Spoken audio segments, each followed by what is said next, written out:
Selamat datang di Prognosis Podcast, program ngobrol seru informasi hits. Baiklah, di pagi hari ini di episode yang ke-11 kita kedatangan tamu luar biasa yang sudah kita tunggu-tunggu dan tidak sabar lagi untuk kita mendengarkan penjelasannya. Beliau adalah Mas Wahyono. Selamat datang Mas di studio Prognosis Podcast. Selamat pagi Pak Herli. Ya. Baiklah, untuk mengawali podcast kita di pagi hari ini, mungkin Mas Yono bisa menyapa terlebih dulu para pendengar setia kita di Prognosis Podcast, sekaligus mungkin bisa memperkenalkan diri secara singkat agar seluruh pendengar kita juga tahu bahwa Mas Yono ini sebagai pemegang program PTM dan sekaligus sebagai apa di situ. Silakan Pak. Iya.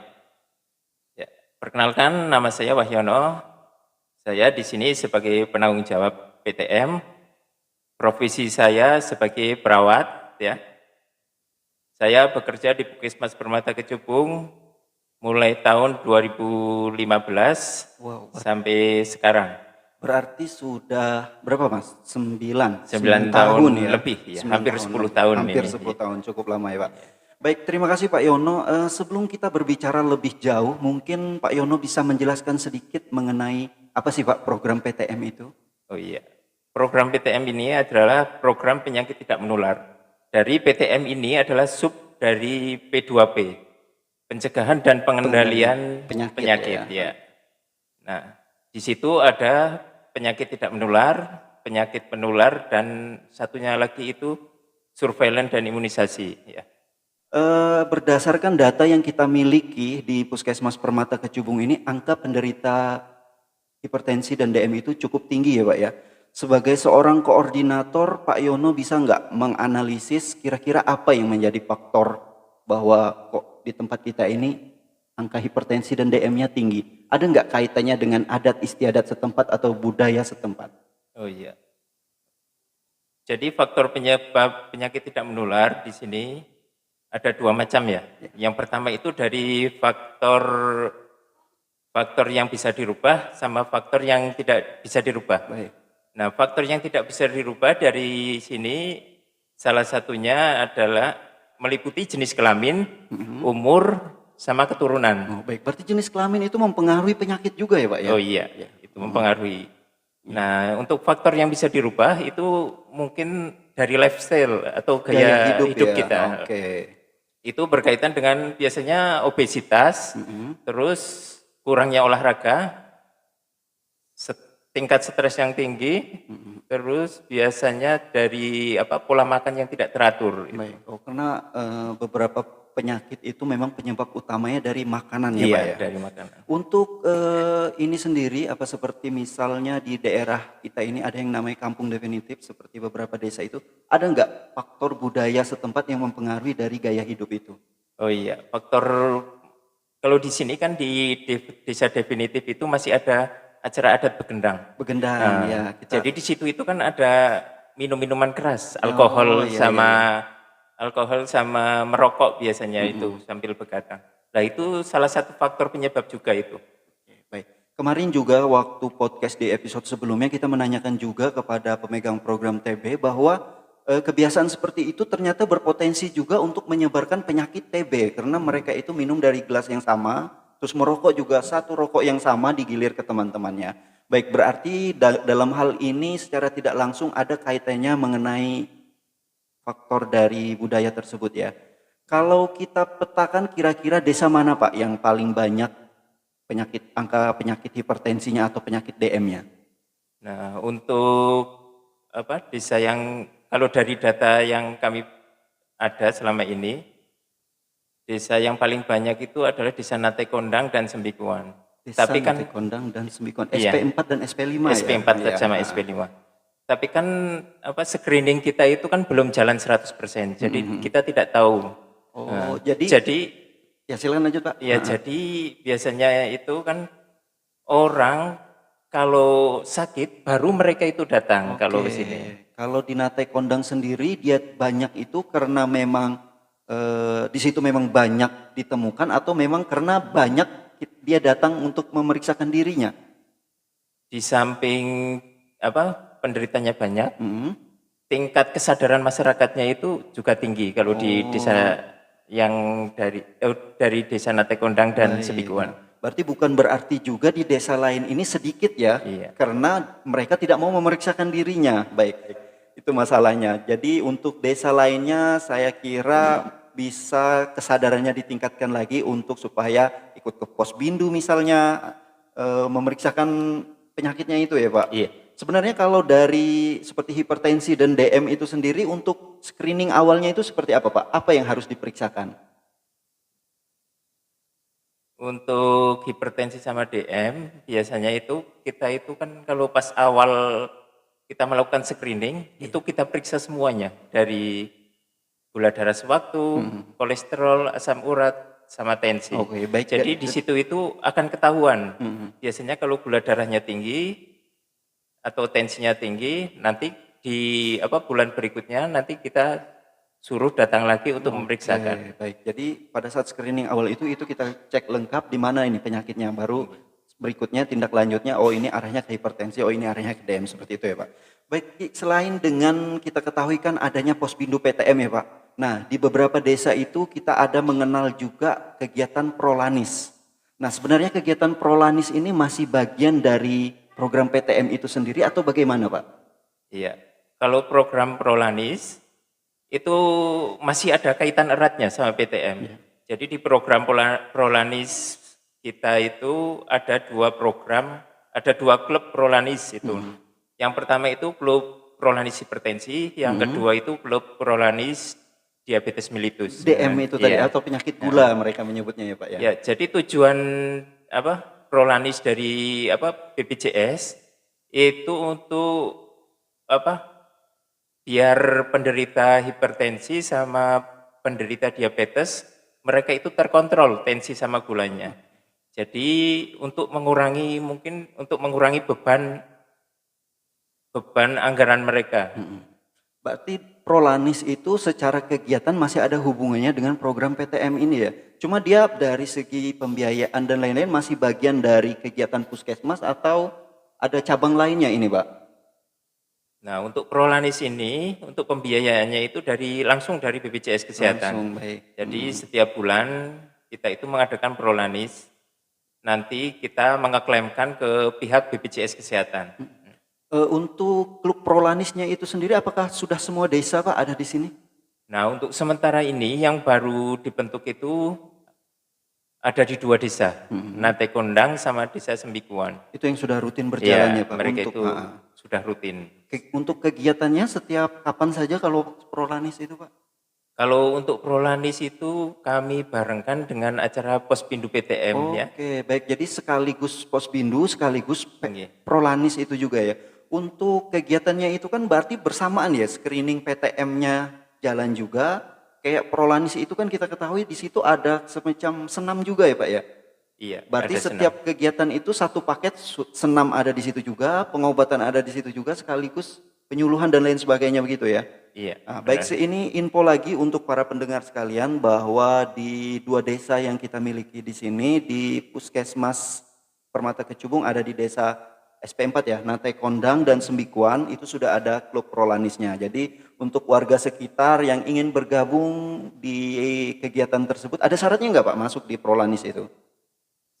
Untuk syarat itu nggak ada, yang penting usia mereka itu 15 tahun ke atas. 15 tahun ke atas ya, tidak harus memiliki BPJS? Kalau untuk Prolanis, Prolanis itu yang menderita penyakit hipertensi sama DM. Okay, tapi di situ itu kan kita gabung sama program PTM. PTM itu ya. Jadi kalau untuk program PTM itu 15 tahun ke atas, silahkan untuk warga Nate Kondang dan Sembikuan. Warga Nate Kondang dan Sembikuan datang ke kegiatan Posbindu PTM maupun Prolanis itu maupun Prolanis. Misal dari desa lain nih Pak, seperti ini kan baru 2 desa nih. Misal dari desa misalnya Semantun mau ikut Prolanis, dia mau nebeng ke Sembikuan, itu boleh nggak Pak? Boleh, itu malah kita lebih bagus seperti itu ya. Oke, baik dari. Tapi syaratnya itu harus penderita hipertensi atau DM ya. Berarti begini aja, periksakan dulu di Posbindu PTM, kalau memang dia penderita hipertensi, silahkan ikut di Prolanis seperti itu ya Pak ya. Baik, untuk warga desa sekitar pun tidak menutup kemungkinan ikut di Prolanis itu, silahkan bergabung aja dengan syaratan bahwa si peserta tersebut menderita penyakit hipertensi atau DM begitu ya Pak. Oke, kita lanjut lagi ya Pak. Di masyarakat sendiri banyak juga yang masih bias dengan yang namanya Posbindu PTM ini Pak. Dulu kan Iya, kita mengenalnya adanya Posbindu bos. lansia ya. Iya, Nah, benar. jadi mereka beranggapan di masyarakat itu bahwa Posbindu PTM itu hanya untuk lansia gitu ya. Jadi bisa dijelaskan nggak Pak bahwa di Posbindu PTM ini siapa saja yang boleh di situ Pak? Iya. Jadi dulu emang program dari desa itu tahunya itu Posbindu Posbindu lansia lansia. ya. Nah, Jadi untuk orang tua-tua aja di situ iya, tahunya mereka. yang datang itu orang-orang tua gitu. Jadi sampai sekarang itu masih banyak yang belum tahu itu. Jadi untuk sekarang itu kita berganti untuk posyandu lansia sama Pospindu PTM jadi satu terintegrasi di situ jadinya Pospindu PTM. Pos Ya. PTM. Berarti memungkinkan juga usia berapapun boleh di situ ya Iya, Pak ya? usia 15 tahun ke atas untuk kita cek kesehatan, screening biar tahu nanti penyakitnya kalau ada penyakit. Oke. Di Puskesmas Permata Kecubung sendiri kita memiliki sebuah inovasi yang kita kenal itu gerobak manis, di mana Mas Yono sendiri atau Pak Yono sendiri yang menjadi inisiatornya. Bisa dijelaskan nggak Pak bahwa inovasi tersebut gerakannya seperti apa sih Pak? Ya, untuk inovasi gerobak manis di sini singkatan dari gerakan pengobatan pada penyakit kronis. Jadi untuk pengobatan pada penyakit kronis seperti hipertensi dan DM nanti bisa kita peroleh di kegiatan Pospindu di setiap desanya sama di Puskesmas nanti. Nah, untuk pengobatan penyakit kronis itu harus rutin ya, Mas Shirley. Itu harus rutin minum obat tiap hari. Oke, berarti tidak hanya kalau misalnya hipertensi nih. Iya. Penyakit hipertensi itu minum obatnya berkelanjutan atau sampai dia misalnya tekanan darah saya 150 atau sampai dia turun udah berhenti obatnya atau bagaimana? Enggak seperti itu. Kalau untuk penyakit kronis seperti hipertensi dan DM itu harus minum obat rutin setiap hari. Dan Oke. cek kesehatan minimal sebulan sekali. Minimal terjadwal ya. Untuk penyakit diabetes itu minimal cek gula darah sebulan sekali. Dan untuk penyakit hipertensi minimal cek Tekanan tensinya, darah, iya, tekanan darah sebulan sekali. Itu paling minimal itu. Paling minimal itu. Lebih banyak lagi lebih bagus Lebih lagi banyak ya. lagi lebih bagus. Baik, Jadi Pak. biar bisa terkontrol. Berarti untuk inovasi gerobak manis ini mengintegrasikan bahwa untuk memperbesar cakupan bahwa orang mengontrolkan dirinya itu untuk memperluas cakupan itu ya. Jadi mengintegrasikan di program PTM itu sendiri dan pelayanan di puskesmas seperti itu ya Pak Iya, Yono ya. benar. Baik. Selanjutnya Pak berkaitan dengan alat-alat atau barang-barang habis pakai termasuk obat di sini. Apa yang menjadi kebutuhan Pak Yono sendiri untuk mendukung kegiatan Bapak yang mungkin bisa juga ketersediaannya itu terbatas di sini? Nah, untuk pemeriksaan seperti pemeriksaan kolesterol, gula darah, asam urat, alhamdulillah untuk tahun ini sudah terpenuhi dari dinas mungkin sudah cukup. Nah, untuk obat saja untuk penyakit kronis seperti hipertensi atau DM itu masih sangat kurang. Untuk obat berarti ya Iya, kekurangannya untuk ya? obat. Nah, Baik, untuk obat itu sendiri misalnya pengadaannya itu apakah kita bisa selain dari dinas apakah bisa melalui dana lainnya Pak? Nah, ada beberapa desa yang mereka itu menganggarkan dari dana desa. Tapi untuk kejelasannya apa itu boleh atau enggak, saya juga kurang tahu. Karena itu berkaitan dengan dana desa ya. Nah, ada beberapa desa itu yang memang menganggarkan untuk obat-obatan dari desa. Baik. Itu sangat membantu kita itu. Iya. Karena dari kita pun sangat terbatas juga ya obatnya ya. Dinas Kesehatan sangat terbatas. Baik, terakhir Pak sebagai penutup pertanyaan kita di episode kali ini, ke depan apa rencana Bapak untuk meningkatkan lagi pelayanan PTM ini Pak? Atau ada inovasi ke depannya? Nah, untuk kedepannya mungkin koordinasi dengan lintas sektor terkait dengan program PTM agar masyarakatnya itu mempunyai kesadaran untuk datang atau memeriksakan diri di Pospindu atau fasilitas kesehatan. Baik itu di Posrindu ya. Pustu, Poskesdes ataupun di Puskesmas. Iya, baik. Mungkin dari pihak Promkes bisa memberikan penyuluhan tentang pentingnya kesadaran untuk kesadaran berobat itu untuk ya. memeriksakan screening dari awal, screening kesehatan Baik. dari awal. Siap, kita mensupport untuk program PTM ini, Pak. Bapak-bapak, ibu-ibu, para pendengar podcast, prognosis podcast kita di hari ini, perlu saya sampaikan juga bahwa Pak Wahyono ini selain pemegang program PTM, beliau adalah owner dari Rumah Sunat Permata, bahwa Rumah Sunat Permata ini yaitu menjual jasa hitan dengan metode modern dan terkini. Mungkin Pak Wahyono bisa menyampaikan apa yang menjadi kelebihan metode ini, Pak? Monggo, Pak. Ya, untuk sunat ini silakan buat Bapak Ibu yang mau menyunat. Ibu-ibu bisa sunat juga berarti ya, Pak ya? Silakan buat Bapak sama Ibu yang mau menyunatkan anaknya, anaknya atau ya. bapak-bapak yang belum sunat, silakan untuk sunat. Nah, di Rumah Hitan Permata kami itu menyediakan beberapa teknik sunat. Ya, salah satunya itu konvensional, sama ada lagi sunat metode cutter, dan yang sering saya pakai ini dengan metode technosealer. Jadi nanti untuk biosnya itu tanpa jarum suntik ya. Oke, berarti ini menjawab yang ketakutan anak-anak selama ini. Mereka itu takutnya itu disuntik, Pak. Iya, untuk menghindari ketakutan anak-anak itu ya. Baik, silakan ibu-ibu atau bapak-bapak semuanya yang anaknya belum disunat atau bapaknya yang belum disunat juga, silakan menghubungi di nomor yang ada di layar kita ini. Untuk kelebihannya sendiri apa, Pak, menggunakan metode itu, Pak? Nah, untuk yang sering saya pakai ini dengan metode technosealer itu yaitu dengan cetak technoclamp, terus kita potongnya itu pakai alat ESU itu. Jadi Pak, nanti itu itu lebih simple soalnya. Jadi kalau